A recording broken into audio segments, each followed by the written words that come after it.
society. Now this is about the Western world, and that includes Europe, the United States, Canada, well, the Americas. In other words, the North and South America and Europe is considered part of the West, not counting Russia. Russia is split between East and West. It's hard to tell whether they're East or West. Anyway, this part of the world became a society of consumers. Now,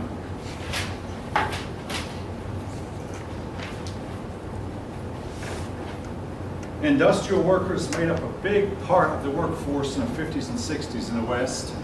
Now, I can remember, folk, I'm old enough to remember when a young man would get out of high school, and the first thing he wanted to do is go to get a job at a factory. Get a job at a factory, and in Middletown, the big factory was Armco Steel, and a lot of my classmates worked for Armco Steel. But in addition, there were paper mills galore. I mean, see if I can remember the name of them. There was Sword Paper, there was Inland Container, and there was Miami Valley Paper, and Crystal Tissue, and just one after another. And then these boys would get together after their school days were over and brag on how much money they were making and what kind of factory job they had gotten. And by the time of the 70s, though, factory workers declined, in part because machinery took over a lot of factory jobs, and in part because a lot of factories moved overseas, at least for the time being.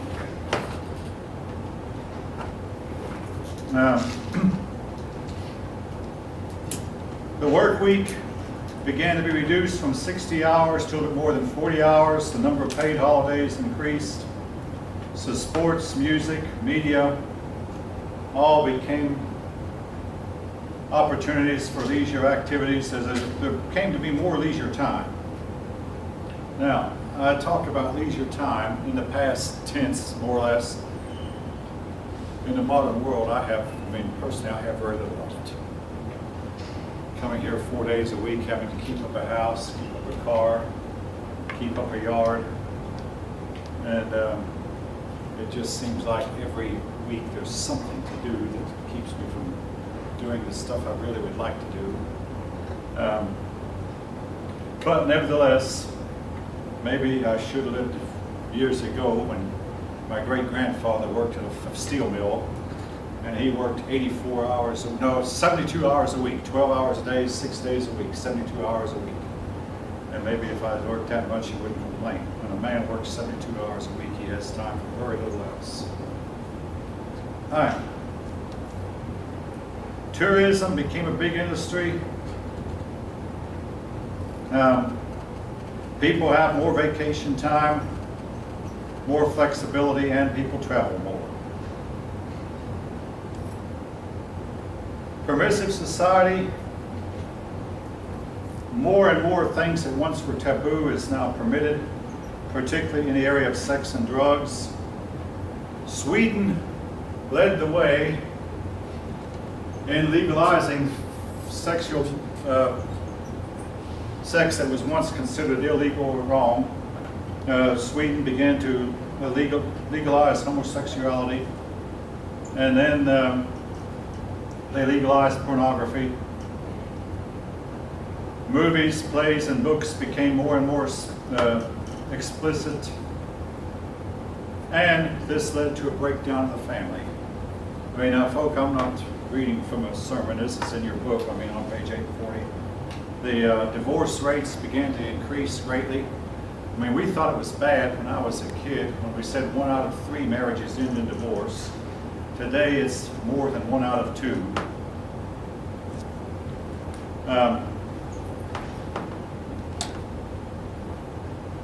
It seems to be we have a hard time, and I'll say this about divorce.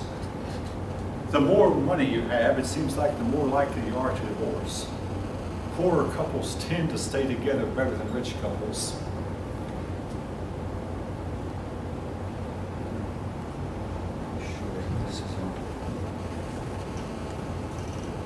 Okay. Yeah. In our world today, we value 3 things very highly when it comes to picking a marriage partner. And those 3 things are generally looks, personality, and money. And I got some news for you, folks. Not any one of those 3 have anything at all to do with making a marriage work. Other things are more important: commitment, character, consistency, 3 C words. But we begin with an increase in permissiveness. And it's interesting, your book says that in Holland particularly,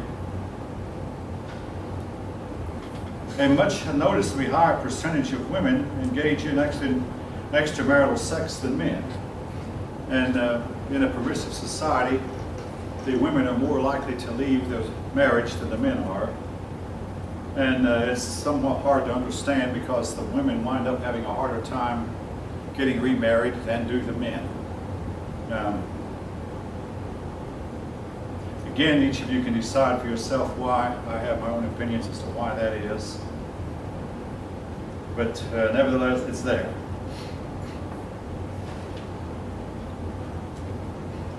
Young people of my generation, I hear talk about people in my time period, began to protest a lot.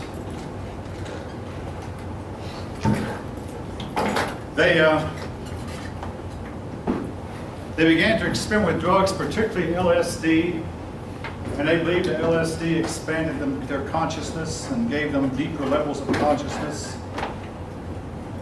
And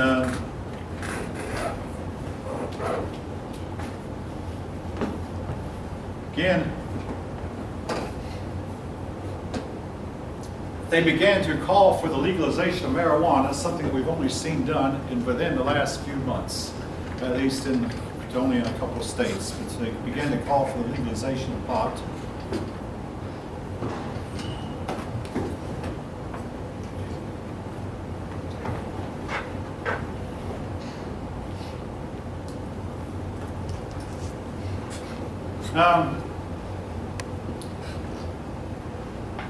My son and I got into a discussion a few months back. Well, actually, both my wife and he was telling me that marijuana is not addictive, that it should be legalized. I mean, only 16 years old. So I got to doing some research on it, and I personally came to the conclusion that what he's stating is only true with some people. In other words, I don't doubt that some people can take marijuana and not be addicted, and other people become addicted. It's not like an automobile where you give an automobile one stimulus and give us the same type of car, the same stimulus, that behave the same way. Human beings are not put together that way. Some of us, I can probably smoke pot and not be hurt by it. And others of us not. Since Colorado legalized pot, there's been one case of a man who smoked a joint and immediately went insane and jumped over a high ledge and killed himself. But that was after talking erratically. Now, I know it does not affect most people that way. What they're finding out is that the pot that we're producing today is a different variety than what they produced 50 years ago, and today's pot is worse than it was 50 years ago. I mean, my generation, the kids would argue, make marijuana legal. We saw a film one time, make marijuana legal. And they tried to tell us it was nothing more strong than alcohol. But now we know that it has more of a does more permanent damage to the brain than alcohol does, and leaves a person permanently with less ability to do reasoning, problem solving, cognitive reasoning and problem solving, and these kind of skills that are really, really essential in life. All right, now, I'll pause here. Okay? This class is quieter than another class, but when I taught this same lesson yesterday, not one student said a word. If any of you want to say anything about what I just said, the floor is open. I promise I won't argue. I used to be like your son. I used to think that it wasn't, a big thing like that, but I wasn't an avid user myself. And from my own experience, it does mess with you psychologically, and over time, you get your health deteriorates a little bit. I'm all for it. I guess I'm getting old or whatever. I don't know. But I don't recommend. Yeah, I don't think you're nearly as old as I am. But recommend marijuana use to anybody. Especially if you go to school, it kind of throws your concentration off. You can't focus. That is And it a makes lot of And it makes experts you, are like, saying the same It makes thing. you depressed. Well, it made me depressed. Like, you know what I'm saying? So I just stopped it. It made me feel really bad. I started having like crazy thoughts and stuff. So I stopped it. See, this I've is been something I better try to ever tell my since. son. The way it affected you might not be the way it might affect me. Of course, I don't know how it would affect me, and I'm not about to find out. Yeah. But I'll tell you, I want to tell you on a personal note, I've never touched alcohol, but I suspect that I'm what you call a dry alcoholic. Why do I think so? Because I've read of the characteristics of alcoholics, and I believe I have, that if I ever take a drink, it'll be too bad for me. You probably just got like a high energy level. A natural high. Yeah, I don't know how much of that shows up when I'm in front of you folk, but I'm talking about if you're addicted to things like sweets, I am, or if you start playing computer games and card games, particularly computer, and you start becoming addicted to it. I have that problem. Of course, I haven't played a free cell in a couple of years, but I got addicted for a while, but I quit. Now this is a catch-22. If you are having trouble in your relationships and having one failed relationship after another, I tell you something, it's probably your fault. Now, why did I not get married till I was 39? I now know. The blame was me. And until I realized it, I could not solve my problem. Again, if I ever take a drink, of course, at my age, it might not hurt me as bad as it would have if I had taken one 40 years ago. But now, of course, I've discovered my brothers and sisters, my father is deceased. He never touched the stuff either, but I believe if he would have, if anyone was a dry alcoholic, he was. If you do, you know what I mean. But again, with all respect, he never touched it. But if he would have, oh my life would have probably been a whole lot worse than it was. All right, but anyway, but again, some people can drink the stuff and live a normal life, and other people can't.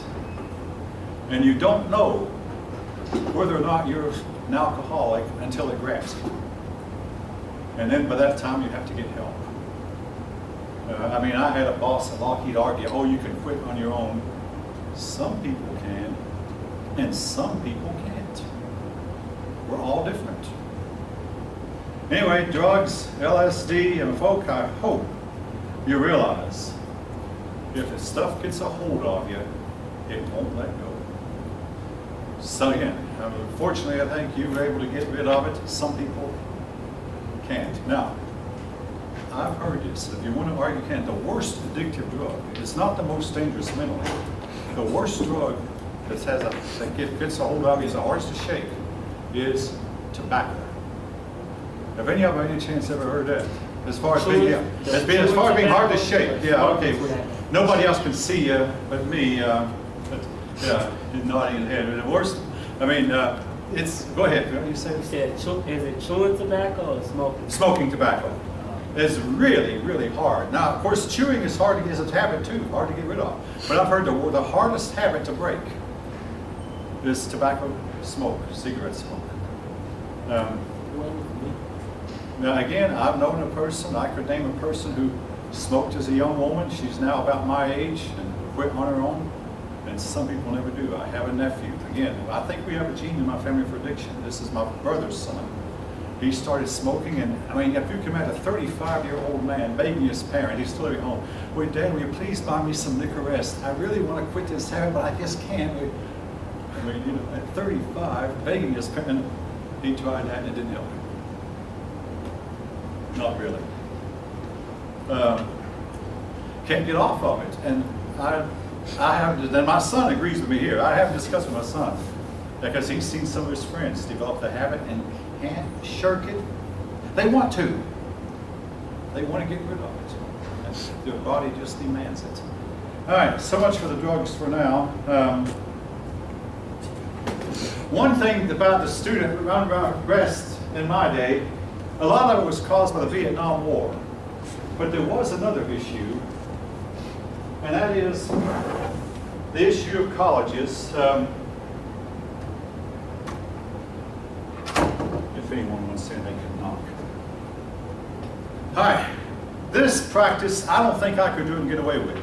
But there was a situation that occurred at Miami University, near where I live, where a student was in a swim meet, and he got the cramps, and he was late coming to a final exam. I mean, the swim meet was part of his final in one class, but he got the cramps and could not move. Finally recovered enough of cramps, so he knocked on his professor's door. The professor said, "You're late for the final exam. You're not welcome here." And he had to repeat the whole course. Now, this kind of thing, I don't think it goes on here. And I don't think if I did it, I could get away with it. I mean, today's students will complain more than we did. We would more or less sit back and accept that, much more than you younger folk will. But this kind of thing led to the students of my generation writing. They get off out of high school and go to college and be put in a class with anywhere from 150 to 200 students. And a professor would just stand up there and lecture day in and day out. And then he'd give 2 tests, sometimes one, the final exam and nothing else, or sometimes 2 tests, the midterm and a final. And your entire grade was based on what you made a final. He'd grade it, and they would flunk out 40% of their freshmen. One person to flunk out was one of my first cousins. He carried an average of 1.9. He never went back. He almost made it. 40% of the freshmen. Now I can see why. Now again, at this college, I mean, I attended a faculty meeting Friday, and they'd say, "We want you to keep your students as much possible. Keep your students in the class. We must have them. We need them. We want them here." In other words, try your best to not flunk them out. That's the message we get. But really, believe me, if I wanted to, I could flunk out 40% of the class. I'm not talking about you students in particular, but again, the way I avoid that is doing 2 things: putting a curve on and dropping the low test score. And giving it several chances to, I mean, if you fail the first test, you can, and a lot of my students will not do well in the first because they don't know how to study for me. But then once you've learned, hey, he expects this, and this, once you figure out the teacher, 90% of my pupils can pass my test. But in those days, the professor just simply didn't care. They didn't want to teach anyway. They wanted to do research and write. And so a lot of protests wound up being from students who did not like the way that the teachers run their courses.